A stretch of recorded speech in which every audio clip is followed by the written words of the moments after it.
I think we're good. Sorry about that, guys. I totally X'd out. So again, really quickly, show you what we're working with. We have some dogs here hanging out. No dogs are in place. Got Kino here chilling, with the exception of PJ. PJ is the only one in place. So I gotta set this up better, where they can see kind of everything. Maybe I'll put it right over here.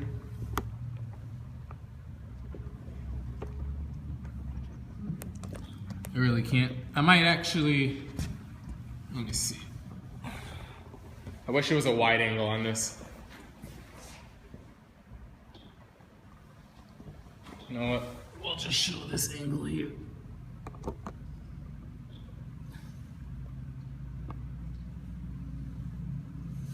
Let me see what you guys see.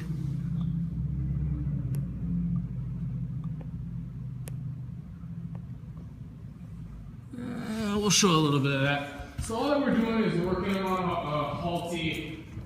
Like I said before, he's not a boarding trained dog. He's just a dog that is boarding with us, that has done some training, kind of one-on-one stuff before.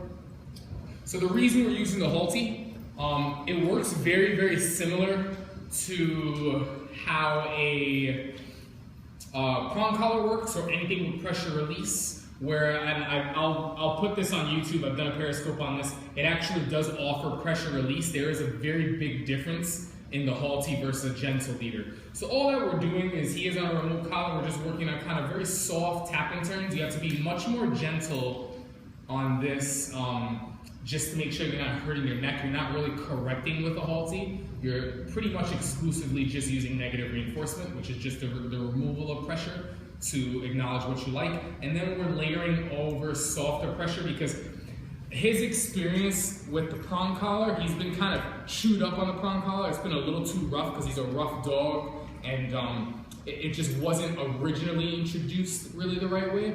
On top of that, also, the remote collar did get introduced kind of the right way, but then it quickly went into corrections a little too soon. So we're kind of reintroducing that to him, and just having him walk over to some dogs or some water. And basically, it's not about him meeting the other dogs. It's just him being able to do this, and then just a couple of little taps, and then pressure comes off. And all I'm doing is just walking him around. He might go to smell some dogs.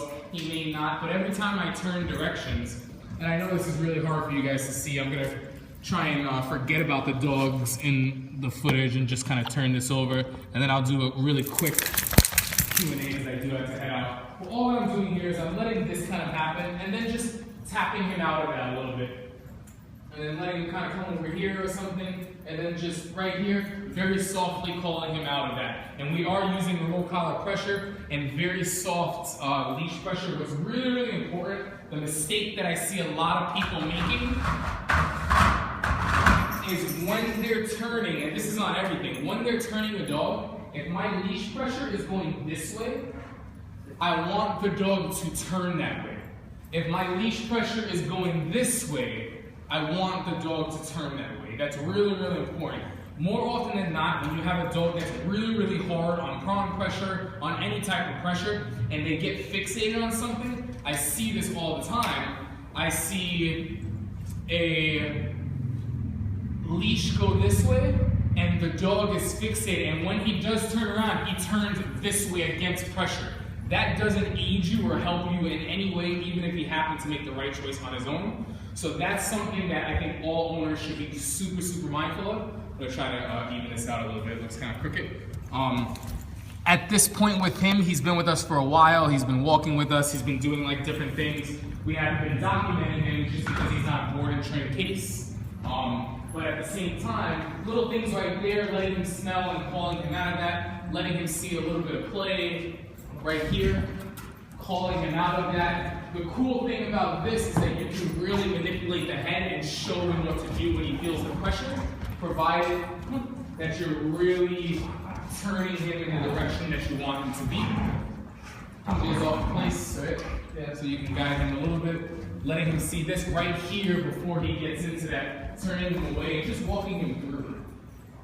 My goal right now is, I just happen to Periscope. I don't really think that this is anything fancy, but I do want to take the opportunity to film it. My goal is to not have him necessarily meet dogs, but just walk through and have him take direction when I'm applying the pressure, when I'm turning him, and just get an overall state of mind switch, because he's the type of dog that when he sees something, watch out, Samson.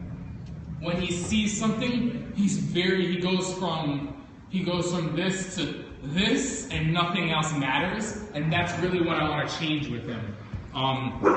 So all we're doing is just little pressure release tap and turns here.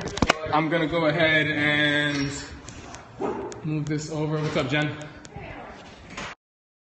Do a little Q&As because there's really not much to see, but that's really important, just the direction of the leash pressure. And then also just to see that, you know, when you're taking on any type of training or any type of case, it's never really an exact how-to.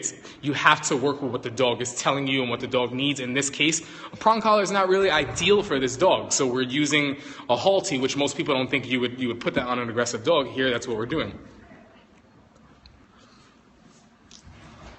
So is there a question to that, or you just kind of felt like, well then what's probably happening is he's getting used to feeling, he's getting used to feeling the pressure of the remote, and it's not as meaningful as it once was, so he just feels it, and you're doing a lot of tapping with him not being in control of like why that tapping is going on and off, meaning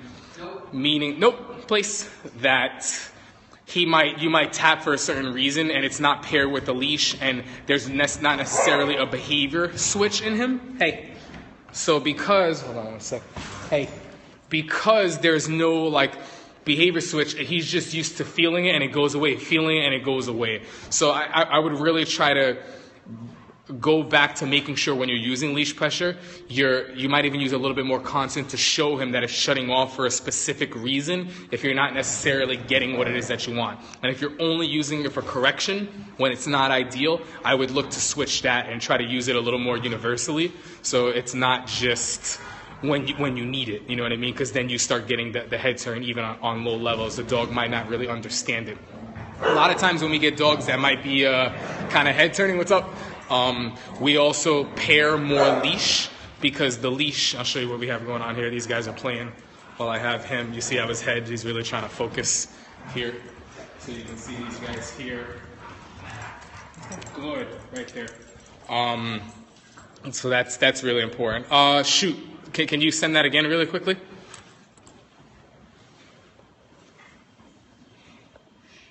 And then what time is it? Oh wow, I gotta get going.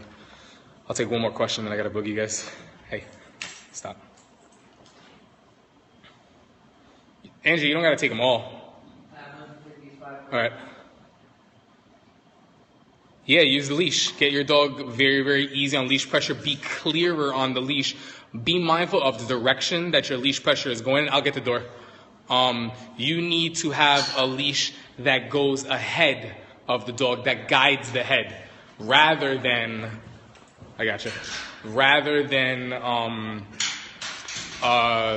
pulling back. You need to see the direction that your leash is going in. It should be guiding rather than pulling back. An example is like, if I see him going this way, I'm not doing this. My leash pressure isn't going this way. My leash pressure is going this way to actually turn the head. And I know it's kind of hard. It's not that ideal situation to show in, but you have to be clearer when you talk on a leash. A leash is a conversation, right? It's not an emergency brake. It's more of a steering wheel. You want to use it, not just when you need to. Yeah, no problem. Guys, I really got to boogie. I don't have a lot of time right here. I got to go.